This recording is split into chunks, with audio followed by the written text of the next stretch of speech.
जय श्री कृष्णा, राधे राधे। आज हम सुनेंगे सावन मास कथा के 27वें और 28वें अध्याय की कथा। सबसे पहले सुन लेते हैं 27वें अध्याय की कथा। बोलिए शंकर भगवान की जय हो। सूत जी कहते हैं कि उस तीर्थ में विश्वामित्र जी के द्वारा स्थापित गणेश जी हैं, जो सब मनुष्यों को सब प्रकार की सिद्धि देने वाले हैं। जो माघ महीने के शुक्ल पक्ष की चतुर्थी तिथि को उनका पूजन करता है, वह 1 वर्ष तक सब प्रकार के विघ्नों से छुटकारा पा जाता है।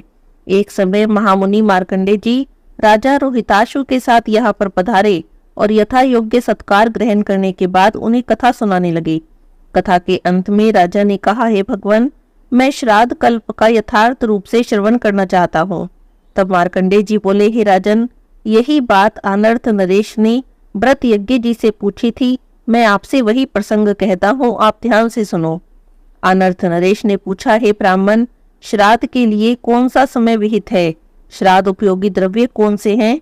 श्राद्ध के लिए कौन कौन सी वस्तुएं पवित्र मानी गई हैं? कैसे ब्राह्मण श्राद्ध कर्म में सम्मिलित करने योग्य हैं और कैसे ब्राह्मणों का त्याग करना चाहिए? तब व्रतयज्ञ जी ने कहा, हे राजन, विद्वान पुरुष को अमावस्या के दिन अवश्य श्राद्ध करना चाहिए। क्षुधा से क्षीण हुए पितृ श्रद्धान की आशा से अमावस्या तिथि के आने की प्रतीक्षा करते रहते हैं। जो अमावस्या तिथि को जल या शाक से भी श्राद्ध कर देता है, उसके पितृ तृप्त हो जाते हैं और उसके सभी पातकों का नाश हो जाता है। तब अनर्थ नरेश ने पूछा, हे ब्राह्मण, विशेषतः अमावस्या को श्राद्ध करने का विधान क्यों है? मरे हुए जीव तो अपने कर्म के अनुसार शुभाशुभ गति को प्राप्त होते हैं, फिर वे श्राद्ध काल में अपने पुत्र के घर कैसे पहुंच पाते हैं? तब व्रतयज्ञ जी ने कहा, हे महाराज, जो यहाँ पर मरते हैं उनमें से कितने ही इस लोक में जन्म ग्रहण करते हैं, कितने ही पुण्यात्मा स्वर्ग में स्थित होते हैं और कितने ही पापात्मा जीव यमलोक के निवासी हो जाते हैं। कुछ जीव भोगानुकूल शरीर धारण करके अपने किए हुए शुभ और अशुभ कर्म का उपभोग करते हैं। हे राजन, यमलोक या स्वर्ग में रहने वाले पितरों को भी तब तक भूख प्यास अधिक होती है जब तक कि वे माता या पिता से 3 पीढ़ी के अंतर्गत रहते हैं। जब तक वे श्राद्धकर्ता पुरुष के माता में है, परमाता में है या वृद्ध परमाता में है अथवा पिता पिता में है अथवा पर पिता में है के पद पर रहते हैं, तब तक श्राद्ध भाग ग्रहण करने के लिए उनमें भूख प्यास की अधिकता होती है। पितृलोक या देवलोक के पितृ तो श्राद्ध काल में सूक्ष्म शरीर से आकर श्राद्धीय ब्राह्मणों के शरीर में स्थित होकर श्राद्ध भाग ग्रहण करते हैं, परंतु जो पितृ कहीं शुभाशुभ भोग में स्थित हो जाते हैं या जन्म ले चुके होते हैं, उनका भाग दिव्य पितृ आकर ग्रहण करते हैं और जीव जहाँ जिस शरीर में होता है वहाँ तदानुकूल भोग की प्राप्ति कराकर उसे तृप्ति पहुँचाते हैं। ये दिव्य पितृ नित्य और सर्वज्ञ होते हैं। पितरों के उद्देश्य से सदा ही अन्न और जल का दान करते रहना चाहिए। जो मानव पितरों के लिए अन्न जल न देकर अपने आप ही भोजन करता रहता है, जल पीता रहता है, वह पितरों का द्रोही है। उसके पितृ स्वर्ग में अन्न और जल नहीं पाते हैं, इसीलिए शक्ति के अनुसार अन्न और जल उनके लिए देने चाहिए। श्राद्ध कर्म तृप्त किए हुए पितृ मनुष्य को मनवांछित भोग प्रदान करते हैं। यहाँ पर सावन मास कथा के 27वें अध्याय की कथा समाप्त होती है। बोलिए शंकर भगवान की जय हो। आप सुनते हैं 28वें अध्याय की कथा। अनर्थ नरेश कहते हैं, हे ब्राह्मण, श्राद्ध के लिए तो और भी नाना प्रकार के पवित्रतम काल हैं, फिर अमावस्या को ही विशेष रूप से श्राद्ध करने की बात क्यों कही गई? व्रतयज्ञ जी कहते हैं, हे महाराज, ये बात सत्य है कि श्राद्ध के योग्य और भी बहुत से समय हैं। मनवादी तिथि, युगादि तिथि, संक्रांति काल, व्यातिपात, गजत छाया, चंद्र ग्रहण, सूर्य ग्रहण, इन सभी समयों में पितरों की तृप्ति के लिए श्राद्ध करना चाहिए। पुण्य तीर्थ, पुण्य मंदिर, श्राद्ध योग्य ब्राह्मण और श्राद्ध के योग्य उत्तम पदार्थ प्राप्त होने पर पुरुष को बिना पर्व के भी श्राद्ध करना चाहिए। अमावस्या को जो विशेष रूप से श्राद्ध करने का आदेश दिया गया है, इसका कारण बताता हूँ, ध्यान से सुनो। सूर्य की सहस्त्रों किरणों में जो सबसे प्रमुख नाम है, उसका नाम है अमा। उस अमा नामक प्रधान किरण के तेज से ही सूर्यदेव तीनों लोगों को प्रकाशित करते हैं और उसी अमा में तिथि विशेष को चंद्रदेव निवास करते हैं, इसीलिए उसका नाम अमावस्या है। यही कारण है कि अमावस्या प्रत्येक धर्म कार्य के लिए अक्षय फल देने वाली बताई गई है। श्राद्ध कर्म में तो इसका विशेष महत्व है। हे राजन, अग्निश्वात, बर्हिषद, आजप, सोमप, रश्मिप, उपहूत, अयंतुन, श्राद्धमुख और नांदीमुख, ये 9 दिव्य पितृ बताए गए हैं। आदित्य, वसु, रुद्र और दोनों अश्विनी कुमार भी केवल नांदीमुख पितरों को छोड़कर शेष सभी को तृप्त करते हैं। ये पितृगण ब्रह्मा जी के समान बताए गए हैं, अतः पद्म योनि ब्रह्मा जी उन्हें तृप्त करने के बाद ही सृष्टि कार्य प्रारंभ करते हैं। इनके सिवा दूसरे भी ऐसे मृत्य पितृ होते हैं जो स्वर्गलोक में निवास करते हैं, और वे 2 प्रकार से देखे जाते हैं, एक तो सुखी है और दूसरे दुखी। मृत्य लोक में रहने वाले वंशज जिनके लिए श्राद्ध करते हैं, दान देते हैं, वे सभी वहां हर्ष में भरकर देवताओं के समान प्रसन्न होते हैं। जिनके लिए उनके वंशज कुछ भी दान नहीं करते, वे भूख प्यास से व्याकुल और दुखी देखे जाते हैं। एक समय की बात है, अग्निश्वात आदि सभी पितृ देवराज इंद्र के पास गए। महाराज इंद्र ने उन्हें आया देखा तो संपूर्ण देवताओं के साथ भक्ति पूर्वक उनका पूजन किया। इसके बाद जब वे देव दुर्लभ पितृलोक को जाने लगे, तब क्षुधा पिपासा से पीड़ित रहने वाले मृत्यु पितरों ने दिव्य स्तोत्रों से, पितृ सूक्त के मंत्रों से और पितरों को संतुष्ट करने वाले वैदिक स्तोत्रों से उन सब की स्तुति करके दीनता पूर्वक वचनों के द्वारा उन्हें प्रसन्न किया। तब वे दिव्य पितृ प्रसन्न होकर उनसे बोले, हे सुव्रतो, हम सब तुम लोगों पर प्रसन्न हैं, बताओ तुम क्या चाहते हो।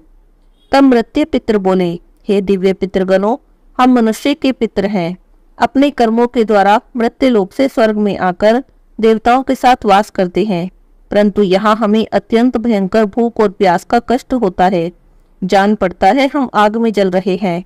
यहाँ के नंदन आदि वनों में बड़े सुंदर सुंदर वृक्ष हैं, उन सब में फल भी लगे हुए हैं, परंतु उन फलों को जब हम हाथ में लेते हैं और यत्न पूर्वक जोर जोर से खींचते हैं, तब भी वे डाली से टूटकर अलग नहीं होते।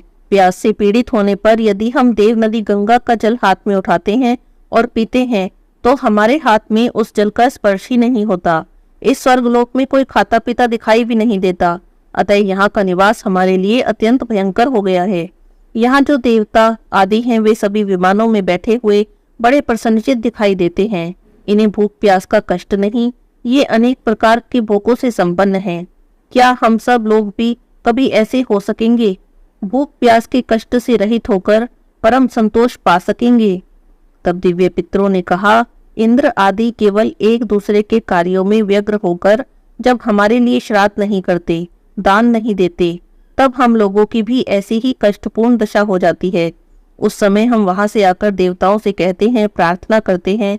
उसके बाद जब ये लोग श्राद्ध तर्पण के द्वारा हमें तृप्त करते हैं, तभी हमें तृप्ति प्राप्त होती है। इसी प्रकार तुम लोगों के जो वंशज एकाग्रचित होकर तुम्हारे लिए श्राद्ध का दान देते हैं, उससे तुम लोग भी क्यों नहीं तृप्त होगे। अब परमादि वंशज पितरों का तर्पण नहीं करते, तब उनके पितर स्वर्ग में रहने पर भी भूख प्यास से व्याकुल हो जाते हैं। फिर जो यमलोक में पड़े हैं, उनके कष्टों का तो कहना ही क्या। इतना कहकर दिव्य पितरों ने मृत्य पितरों को साथ लेकर ब्रह्मा जी के समीप गमन किया। उनकी अपनी शाश्वत तृप्ति के लिए उपाय पूछा। तब ब्रह्मा जी ने कहा, पितरों, यदि मनुष्य पिता पितामह और पर पितामह के उद्देश्य से तथा मातामह पर मातामह और वृद्ध परमातामह के उद्देश्य से श्राद्ध तर्पण करेंगे, तो उतने से ही उनके पिता और मातामह से लेकर मुझ तक सभी पितृ तृप्त हो जाएंगे। जिस अन्न से मनुष्य अपने पितरों की तुष्टि के लिए श्रेष्ठ ब्राह्मणों को तृप्त करेगा, उसी से भक्ति पूर्वक पितरों के निमित्त पिंडदान भी देगा, उससे तुम्हें सनातन तृप्ति प्राप्त होगी। अमावस्या के दिन वंशजों द्वारा श्राद्ध और पिंड पाकर पितरों को 1 मास तक तृप्ति बनी रहेगी। सूर्यदेव के कन्या राशि में स्थित रहते समय आशीवन कृष्ण पक्ष पितृपक्ष महाल्य में जो मनुष्य मृत्यु तिथि पर पितरों के लिए श्राद्ध करेंगे, उनके उस श्राद्ध से पितरों को 1 वर्ष तक तृप्ति बनी रहेगी। उस समय शाक के द्वारा भी जो तुम्हारा श्राद्ध नहीं करेगा, वह धनहीन चांडाल होगा। जो मनुष्य उसके साथ बैठना, सोना, खाना, पीना, छूना, छुलाना और वार्तालाप आदि व्यवहार करेंगे, वे सभी भी महापापी ही माने जाएंगे। उनके संतान की वृद्धि नहीं होगी, किसी भी प्रकार उन्हें सुख और धान्य की प्राप्ति नहीं होगी। यदि मनुष्य गया शीर्ष में 1 बार भी जाकर श्राद्ध कर देंगे, तो उसके प्रभाव से तुम सभी पितृ सदा के लिए तृप्त हो जाओगे। भृत्यज्ञ जी कहते हैं, हे राजन, ऐसा जानकर विज्ञ पुरुष को चाहिए कि पितरों को तृप्त करने की इच्छा रखकर उक्त समय में श्राद्ध अवश्य करे। इहलोक या परलोक में उनकी उन्नति चाहने वाले पुरुष को विशेषतः गया तीर्थ में जाकर श्राद्ध करना चाहिए। जो मनुष्य अमावस्या के दिन श्राद्ध नहीं करता, उसके पितृ भूख प्यास से पीड़ित होते हैं, बहुत दुखी होते हैं और मन में तृप्ति की अभिलाषा रखकर वे प्रेत पक्ष की प्रतीक्षा करते रहते हैं। ठीक उसी तरह जिस तरह से किसान लोग रात दिन वर्षा की राह देखते हैं, पितृपक्ष बीत जाने पर भी जब उन्हें श्राद्ध का अन्न नहीं मिलता, तब जब तक वे कन्या राशि पर सूर्य रहते हैं, तब तक अपनी संतानों के द्वारा किए हुए श्राद्ध की प्रतीक्षा करते हैं। उसके भी बीत जाने पर कुछ पितृ तुला राशि के सूर्य तक पूरे कार्तिक मास में अपने वंशजों के द्वारा दिए जाने वाले श्राद्ध की राह देखते हैं। जब सूर्यदेव वृश्चिक राशि में चले जाते हैं, तब वे पितृ दीनहीन निराश होकर अपने स्थान पर लौट जाते हैं। हे राजन, इस प्रकार पूरे 2 मास तक भूख प्यास से व्याकुल पितृ वायु रूप में आकर घर के दरवाजों पर खड़े रहते हैं। अतः जब तक कन्या और तुला पर सूर्य रहते हैं, तब तक और अमावस्या के दिन सदा पितरों के लिए श्राद्ध करना चाहिए। विशेषतः तिल और जल की अंजलि देनी चाहिए। कन्या और तुला में श्राद्ध न हो तो अमावस्या को अवश्य करें। वह भी न हो सके तो एक बार गया जी में जाकर श्राद्ध कर दें, जिससे नित्य ही श्राद्ध का फल प्राप्त होता है। यहाँ पर सावन मास कथा के 28वें अध्याय की कथा समाप्त होती है। बोलिए शंकर भगवान की जय हो।